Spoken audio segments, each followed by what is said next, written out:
Nah, kali ini Ibu akan membahas tentang anatomi tubuh manusia.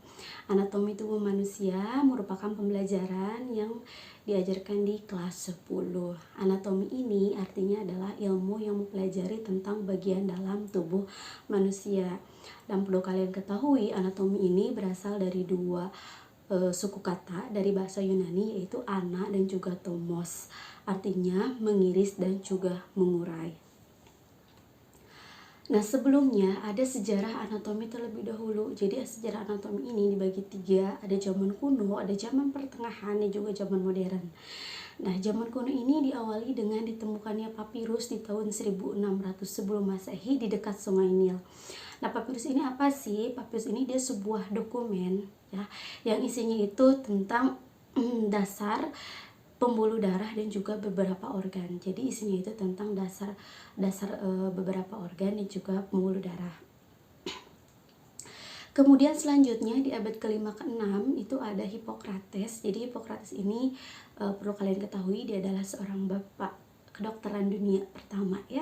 Jadi Hippocrates ini dia menemukan sistem rangka dan juga otot dan juga kerja organ ginjal.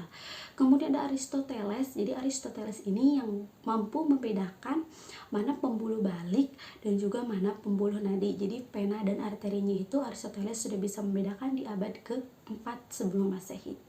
Wah, hebat ya. Kemudian ada Herophilus dan Erasistratus di abad ke-4. Jadi kedua ilmuwan ini pertama kali mengembangkan ilmu anatomi berdasarkan struktur asli tubuh manusia. Karena Herophilus dan Erasistratus ini dia menggunakan tubuh mati manusia atau mayat untuk penelitian. Jadi dia mempertunjukkan bagaimana cara pembedahan mayat. Kemudian untuk dilihat berbagai dasar organ-organnya. Kemudian ada Galen. Galen ini untuk mengumpulkan ilmu dari para ilmuwan terdahulu dan banyak memahami fungsi organ dengan melakukan pembedahan pada hewan. Jadi kalau misalkan tadi Herophilus dan Erasistratus dia membedah pada manusia, sementara kalau Galen lebih ke hewan. Kemudian di zaman pertengahan ada Ibnu Sena atau Avicenna. Jadi orang pertama yang mengungkapkan, mencatat dan juga menggambarkan anatomi tubuh secara lengkap. Perlu kalian ketahui, Ibnu Sena ini merupakan seorang ilmuwan muslim yang mampu membuat dan juga mencatat secara lengkap struktur anatomi tubuh manusia. Dan karyanya itu sekarang dijadikan sebagai dasar buku untuk para dokter. Kemudian ada Vesalius. Nah, jadi Vesalius ini yang bisa menunjukkan perbedaan gambar antara manusia dan juga hewan. Jadi bagian-bagian dalamnya itu Vesalius yang menggambarkan bagaimana bentuk dari bagian dalam dari manusia dan juga bagian dalam dari hewan. Nah, ini adalah karya dari Ibnu Sina yang sekarang dijadikan sebagai dasar buku pegangan bagi para dokter. Kemudian ini adalah gambar Vesalius yang diambil dari orang yang gantung diri, kemudian diteliti ya bagian-bagian organ-organnya. Kemudian di zaman modern, nah kalau untuk di zaman modern sekarang sudah tidak lagi ya sedikit-sedikit pembedahan. Kalau zaman dulu mungkin karena teknologinya belum secanggih sekarang, kalau kemungkinan ya ketika ada orang yang sakit di bagian perutnya, mungkin pada zaman dulu itu dilakukan pembedahan karena tidak ada screening awal terlebih dahulu kan. Nah kalau untuk zaman sekarang, zaman modern, itu sudah ada beberapa alat yang digunakan untuk men-screening awal ketika pasien mengalami keluhan, misalkan keluhan di bagian kepala, maka para dokter akan memutuskan untuk melakukan MRI dulu atau magnetic resonance image. Jadi melihat bagian kepala mana yang mengalami pembengkakan atau mengalami kelainan. Kemudian ada lagi selain kepala, selain MRI itu ada CT scan atau computed tomography. Nah CT scan ini biasanya juga sama ya digunakan seperti MRI, cuman kalau MRI itu lebih canggih ya dibandingkan dengan CT scan. Kita masuk ke bidang struktural tubuh ya, atau disebut dengan seksio. Jadi bidang itu disebut dengan seksio. Nah bidang ini dibagi lagi, ada bidang sagital Yang pertama adalah pelana sagital. Nah, pelana sagital ini dibagi lagi menjadi bidang. Mid sagital membagi tubuh menjadi tepat di tengah, menjadi sehingga kanan dan kirinya ini simetris ya, sama besar. Kemudian ada parasagital membagi tubuh menjadi dua bagian tidak sama besar atau asimetris. Kalau misalkan tadi mid sagital kiri dan kanan sama besar, kalau misalkan parasagital itu di perpotongannya itu di tengah-tengah, jadi tidak sama besar atau asimetris. Kemudian ada aksis sagital, ini dari sumbu arah depan ke belakang. Kemudian ada aksis vertikal, sumbu dari atas ke bawah. Kemudian ada bidang frontal atau pelana koronal, ini membagi tubuh menjadi anterior dan juga posterior. Nah, anterior ini adalah bagian depan, sementara posterior itu adalah bagian belakang. Kemudian aksis loginal dari sumbu dari atas ke bawah. Kemudian ada aksis transversal itu dari kanan ke kiri. Nah, yang bisa dilihat ya, frontal itu di mana, kemudian anterior, posterior. Nah, kemudian ada bidang transversal atau pelana horizontal, yaitu membagi tubuh menjadi dua, yaitu superior dan juga inferior. Superior itu adalah bagian paling atas dan juga inferior itu adalah bagian paling bawah.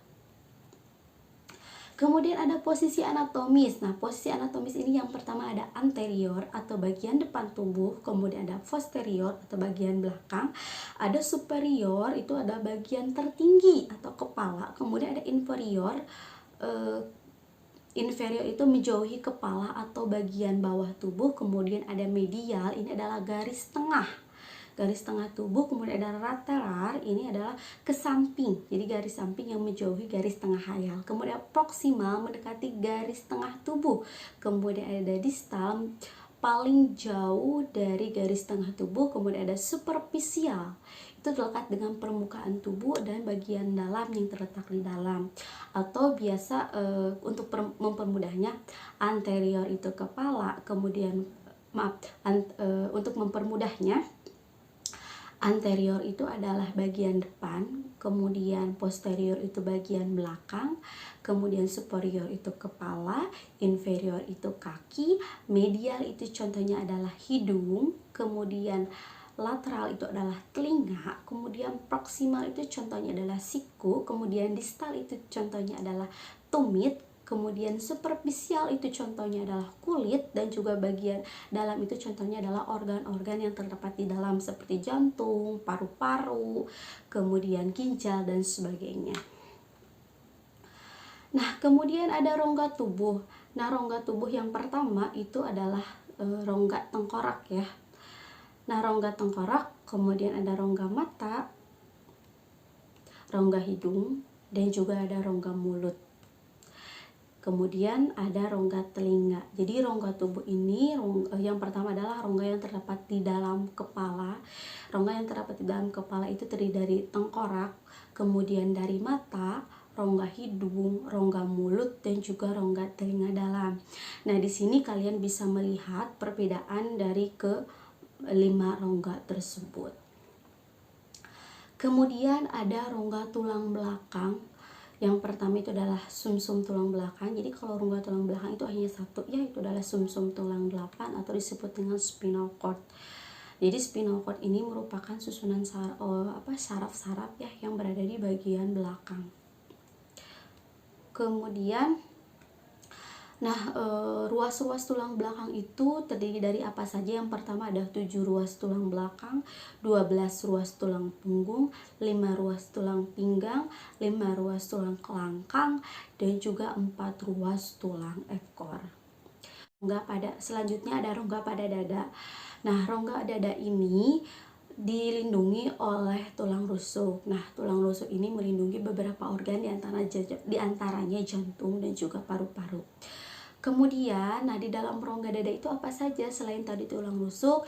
Barusan sudah disebutkan juga ada beberapa organ, diantaranya adalah organ jantung dan juga paru-paru. Kemudian ada pembuluh darah besar, kerongkongan, dan juga saluran pernapasan. Jadi, bentuk dari rongga dada itu seperti ini ya. Kalian bisa lihat gambar-gambarnya secara jelas isinya apa saja.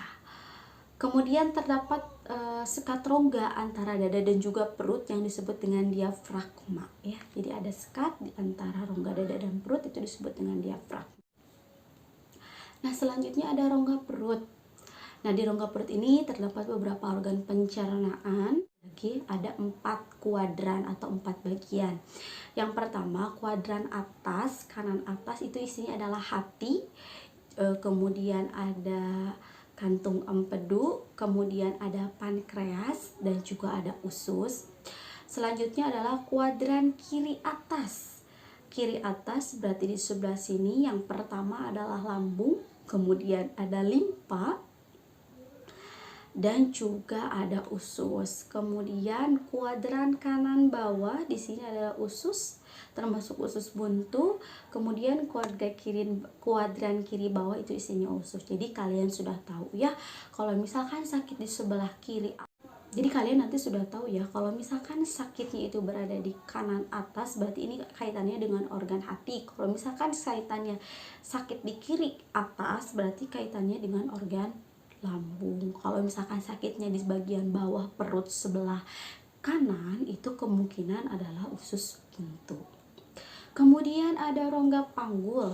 Nah, rongga panggul ini dibentuk oleh tunggang panggul. Kemudian ada apa saja di dalam rongga panggul ini?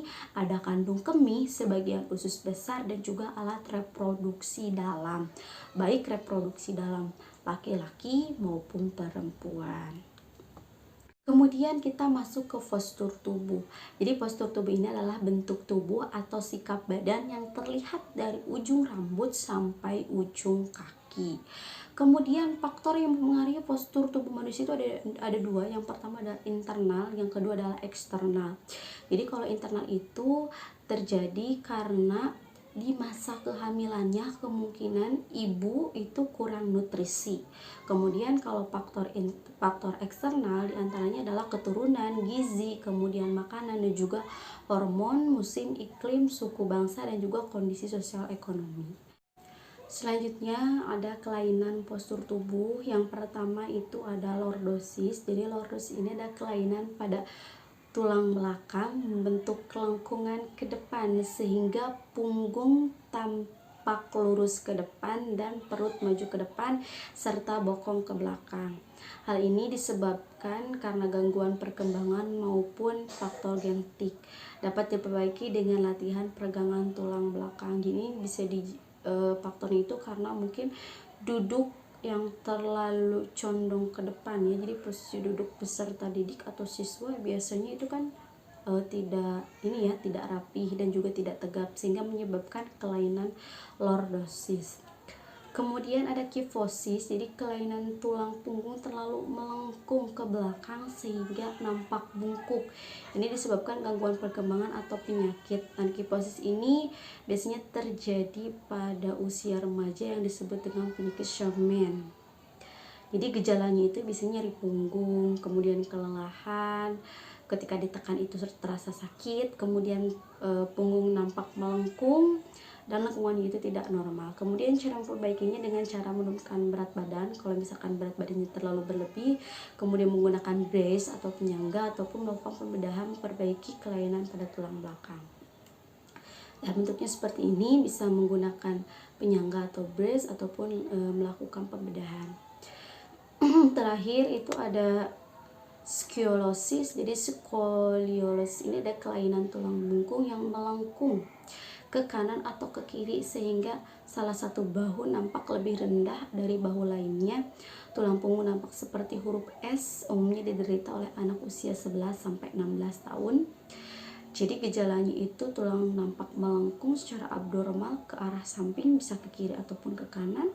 Bahu atau pinggul itu tidak sama besar atau tidak sama tinggi, mengalami nyeri punggung, kelelahan. Nah, skoliosis berat ini bisa menyebabkan gangguan pernapasan juga. Jadi faktor penyebabnya itu adalah kelainan dialami pada saat bayi, kemudian kelumpuhan otot atau idiopathic. Kemudian tindakannya itu bisa menggunakan brace atau pembedahan. Selanjutnya berdasarkan derajat kebengkokannya, ini kalau ringan itu kurang dari 20, kalau misalkan sedang 20-40 derajat, kalau misalkan berat ini lebih dari 40 derajat. Nah, sekian dulu untuk pembelajaran kali ini. Ketemu lagi di pembelajaran selanjutnya. Terima kasih sudah menonton. Assalamualaikum warahmatullahi wabarakatuh.